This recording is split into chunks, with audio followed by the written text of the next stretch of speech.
Oh, welcome to Chai Chat. Welcome. We're talking about how Al-Qushnaya say the Hail Mary. We already did that. We already did that? It was like Yeah. Last week, right? it was the village one. So You what's didn't learn That's anything. why we started You to talk didn't. about You the didn't learn village anything thing. from that Yeah. episode. So We're kind of like getting the chai Yeah. today. The topic we're going to do today was the topic we were going to do that day. Yep. But since we started talking about the Hail Mary thing, we said let's just... that's Yeah. right. What's the topic today? Marriage. Did we say welcome to Chai Chat?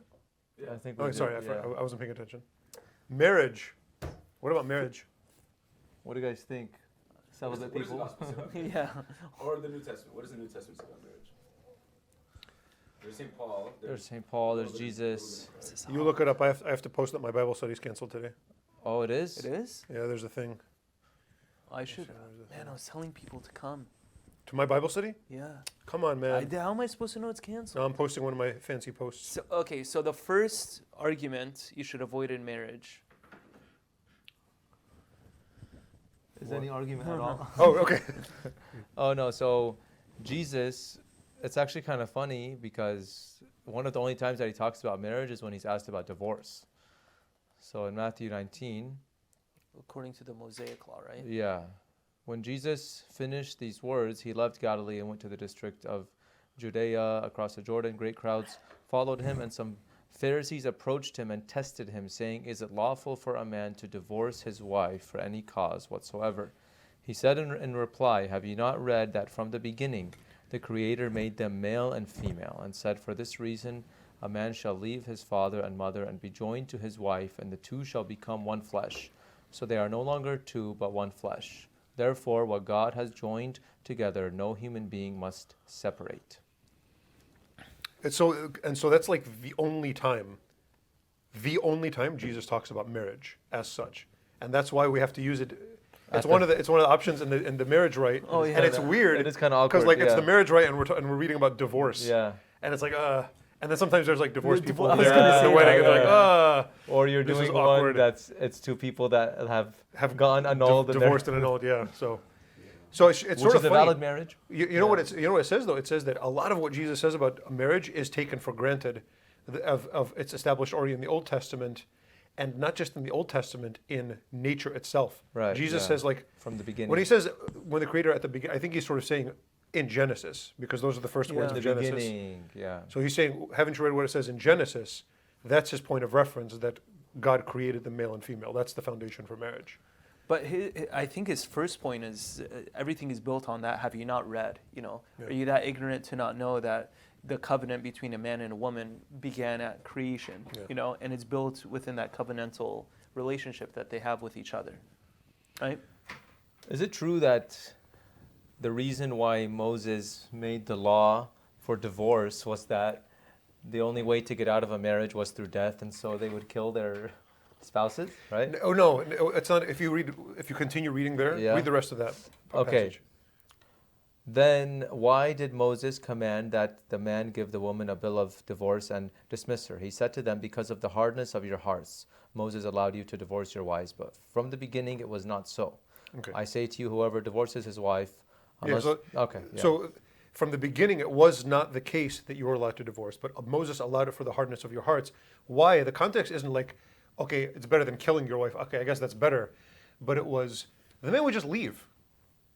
You just leave and just go and be with another woman, and the woman was stuck there with kids. Oh, So at least divorce her so that she can get remarried, so that the kids have a father figure, and Right. she has somebody to take care of and protect her, because it was such a hard society for women to live in economically.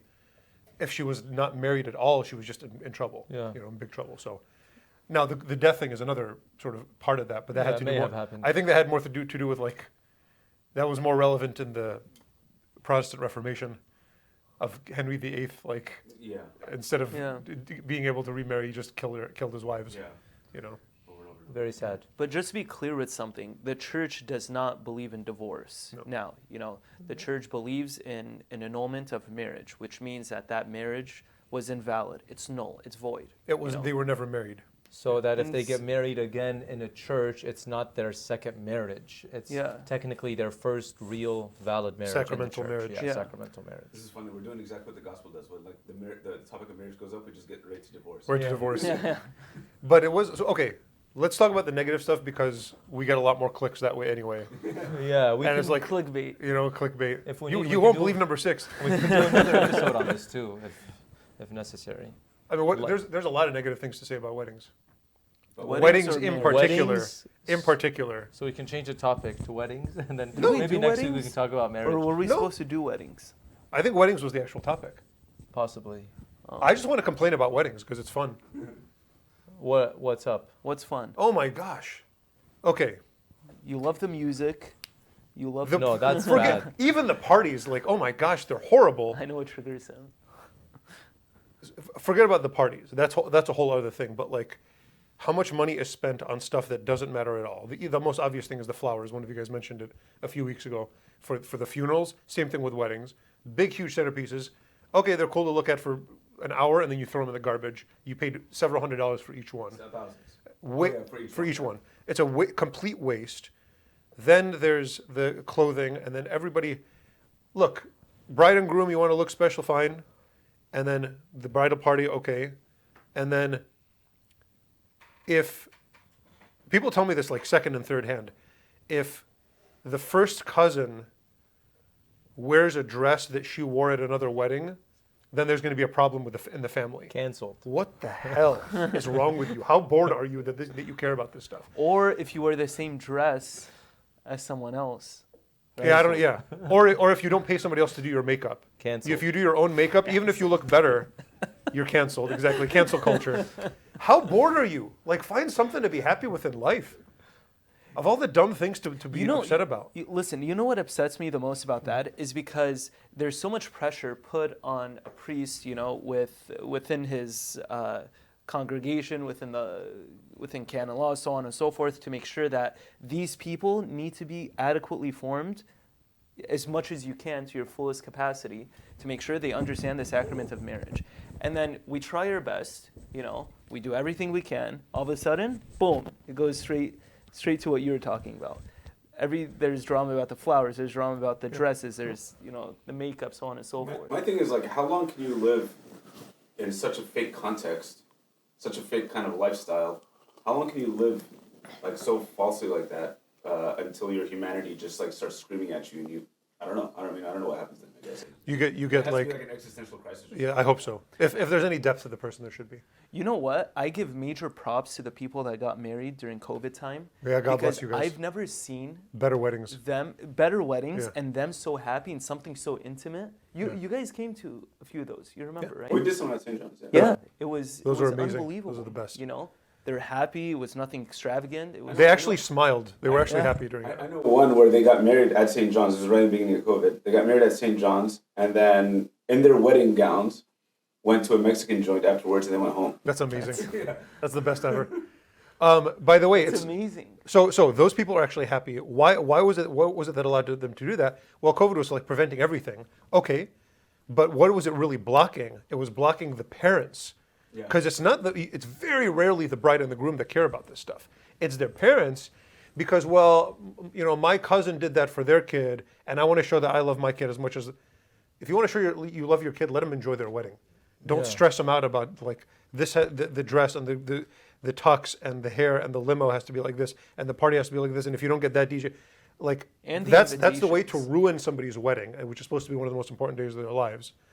You're ruining it. You're making them unhappy. If you love them, just ease off a little bit. Calm down on this stuff. You know, have a great party. Fine. I'm not even saying not to do that, but like, you're really ruining the day a lot more than you're helping anything. Yeah. Yeah, that's the thing, is that, like what you were saying, like what's the most important part of the day is when you receive the sacrament. Yeah. And so we see a lot of people spending so much time and getting so anxious and stressed, you know, the months leading up Yeah. to the marriage, when they forget about the preparation that you are about to give your life to this person. And you are, you know, you have a big, huge There's responsibility. love at some point. Shouldn't there be love Yeah. involved in this? Yeah, yeah. Shouldn't God be involved in this God, somewhere? yeah, you know, I mean, Instead, you have to pretend you're a Kardashian and like spend $300,000 or something like that. Not only that, you know how many couples have told me that, you know, when they showed up to their wedding party, they knew only like 20%, 15% of the people that are there. Yeah. You know, Because and they're meeting some people for the first time. Yeah, you know? because Hey, it's how your are you? dad's second cousins, and it's ayabele. Oh my gosh! So you're not going to invite your actual friends. That's terrible. It's a mean thing to do to your kids too. It's mean. Parents are abusing their kids by making them do this. So what's Sorry. Go ahead. Or like a lot of people do this. You know, you just at some point it just becomes so much only about society and culture that the whole meaning of everything is stripped out. So me and my brother, when I was younger, obviously, and my brother was able to drive. Me and my brother would just go for our parents because they didn't want to go. We would just go, get in the line, dress in suits, wait in the line, put the envelope in the thing, And then walk leave. right out. Just to show face, our name is there, and the envelope. It's just A lot of it is about showing off. Yeah. By the way, you mentioned something that made me remember. So when you're getting ready for a wedding, you still have to go to mass on Sunday. Right. You guys get that, Big right? time, yeah. You're not dispensed from Sunday mass just because you have to get your hair done. Figure it out. Yeah. And if you're like, oh no, but the hair appointment is only during this time, and oh, interesting. So now you have a choice to make what's more important to you. Right. You know? And even and especially the bride and the groom who need to go to mass. You know, like you're talking a lot of people don't go. Saturday, whatever. In the Yeah. old rite, they used to give them qurbana Yeah, because yeah. they understood that. Right. Now it's a little bit of a different story, but yeah. Yeah. But no, but it's still like, oh no, my third cousin is getting married. I have to get my hair done, so I'm not going to go to mass. Go to 8 a.m. mass. Explain You that know? Go to Saturday. There's Go to 1,000 Saturday vigil mass, masses. There's yeah. 3 vigil masses. You can figure it out. No, but then there's the Hanna. And oh my gosh, be a half an hour late for the Hanna or whatever. I don't even know what that is, but for the pre-wedding wedding. This is where you show what's most important in your life, like where your priorities are, and ultimately like what you worship. You know, And what is mass about? Just as important as Worship. that, in fact, maybe even more important, when you're disappointed and pressuring others to not do this stuff, to like, it's okay to miss mass, when you're encouraging others to do that, and when you're going to be mad at them if they don't get the hair done by the right person, you should go, because if you do your own hair that day, then you're in trouble. I'm going to be mad at you. You're contributing to somebody else's sin. Millstone. Mortal sin. Millstone wrapped around your neck. Yeah, exactly. So what's a middle ground? So it's not COVID, so people aren't really forced to have simple weddings. But I think Father Andy said it's okay to have a nice party, Yeah.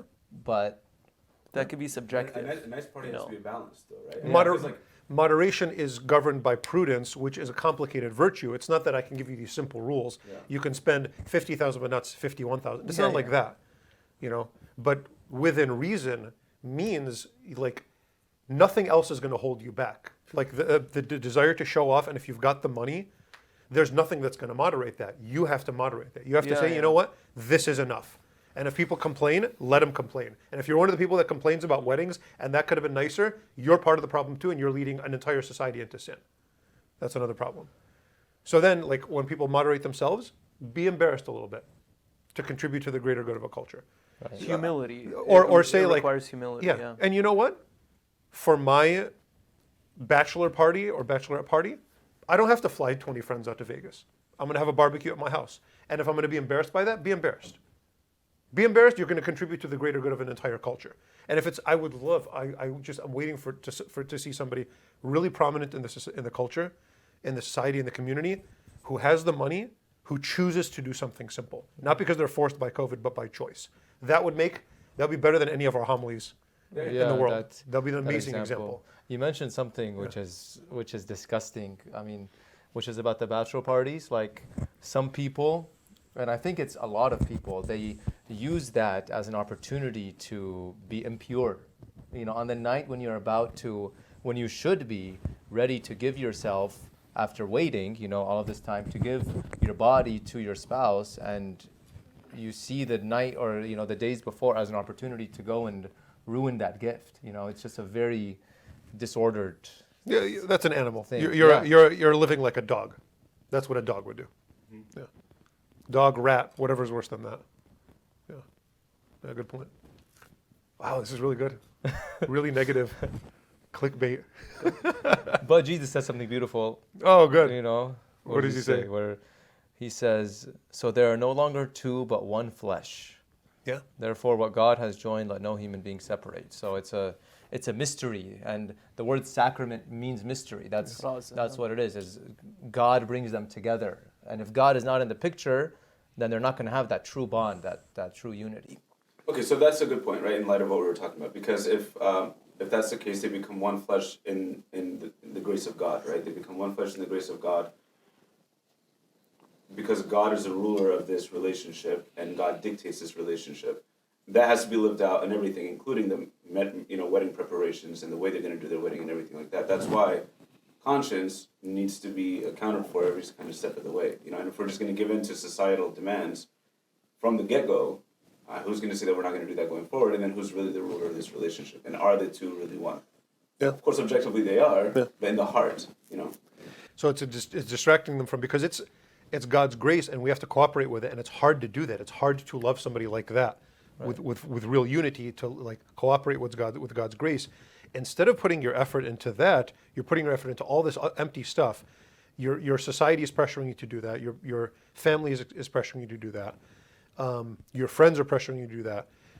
All the people that are complaining about why isn't your wedding do this, and you have to make your wedding like this, and you have to do that, and you have to do that, either they're making money off of you, and I'm sorry if this is gonna like be mean to the people that actually do this for a living, and some of them are our friends, but like the people that are trying to sell you a product are not the people to listen to about what you should buy.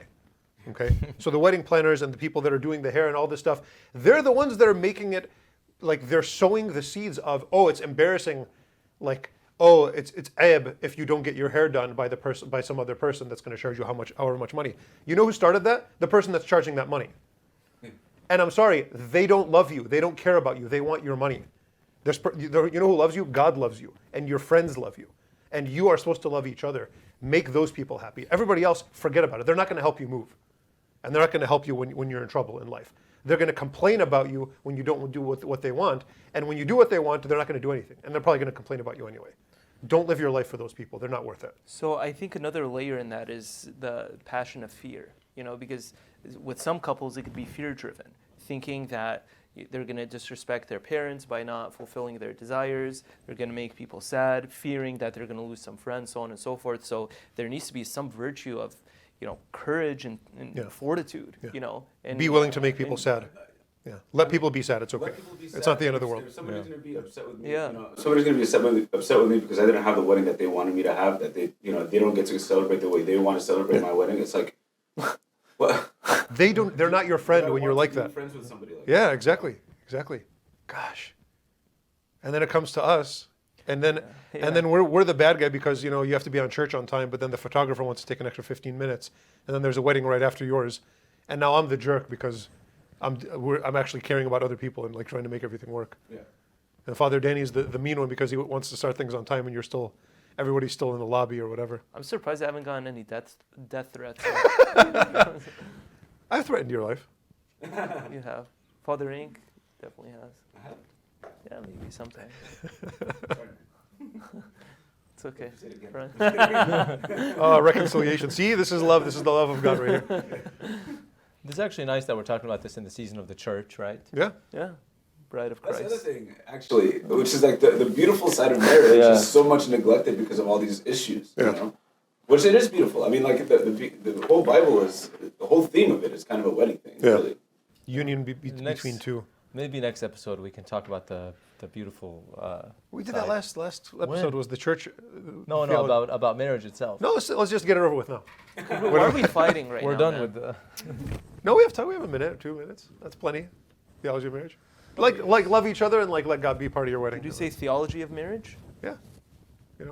Not like a divorce, not an annulment, not the wedding itself.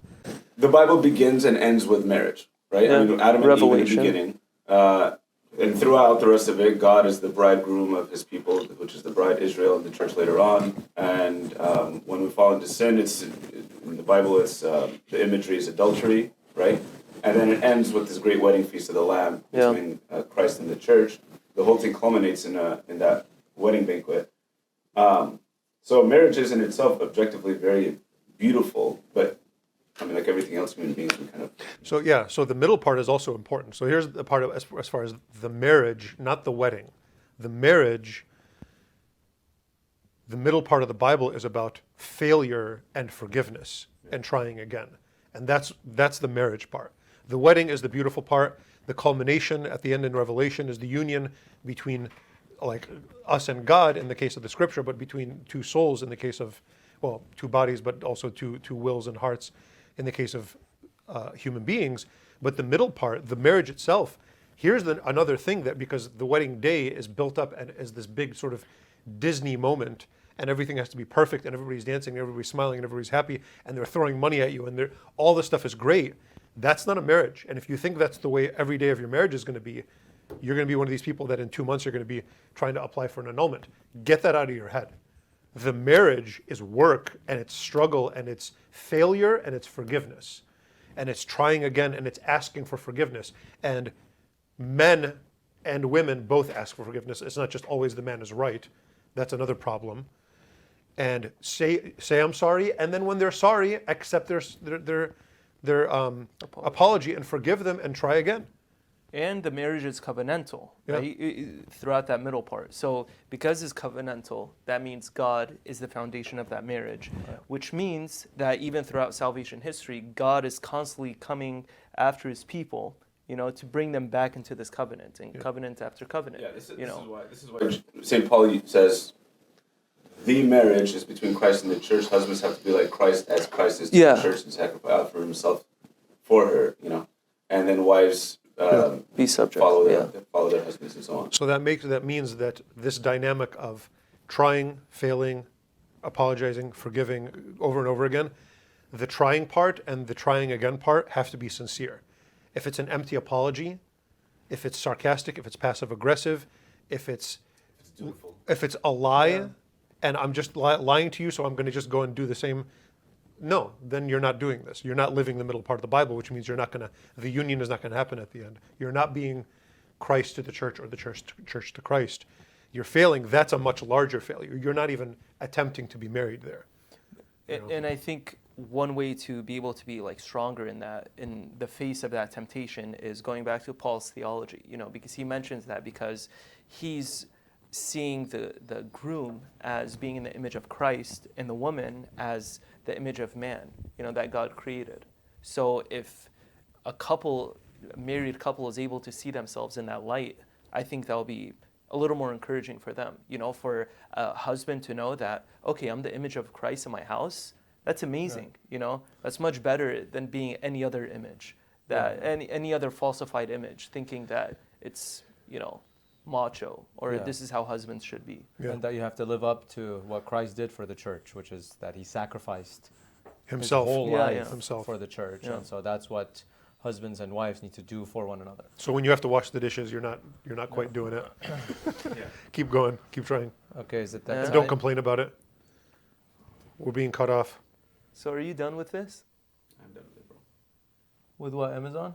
No, It's not Amazon, it's everything. It's just right? latest purchase. You haven't bought anything last week? I did actually buy something. There we go. Okay, you're going first. That's it. I remember what it is. What did you remember? What is it?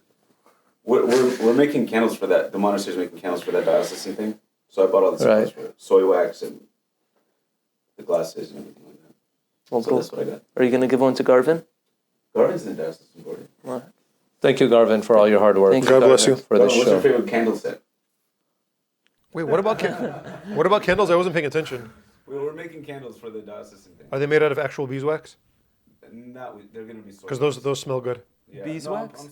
We're putting A guy Smells brought really us a big cube of it, by the way. Of beeswax? Yeah.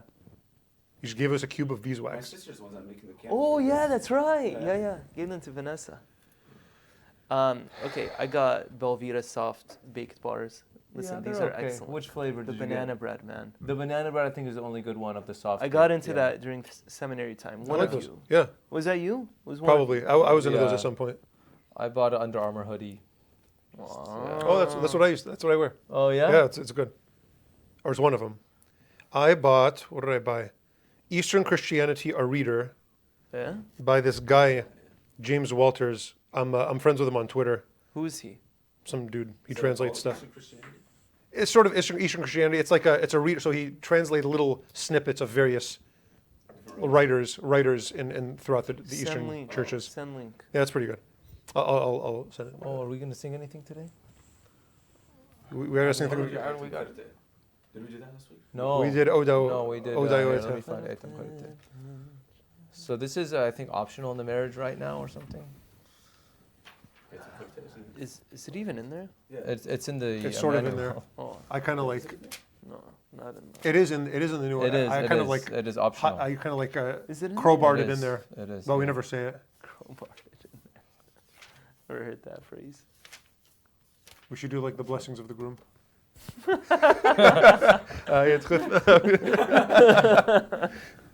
Okay, ready? بثم الكبش حقامات عتم خرت دم شيحد برقة بدمي من طوي يولا بغري أخلى حي دوحي بيشع القاغلتام والبخ بيذيك أسد برقانام ما يقيرا دردا من سطره بمحوث لو كايتا صوت وشما قالت حثنا بوش من بياس ريقا طايوثا وقعين الباروق بقال دمل توديثا شو حالك. Yalla, bye. Peace out.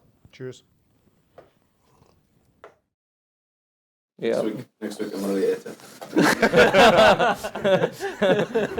What we have to think of Just put that, okay? After the prayer, just put that. next week.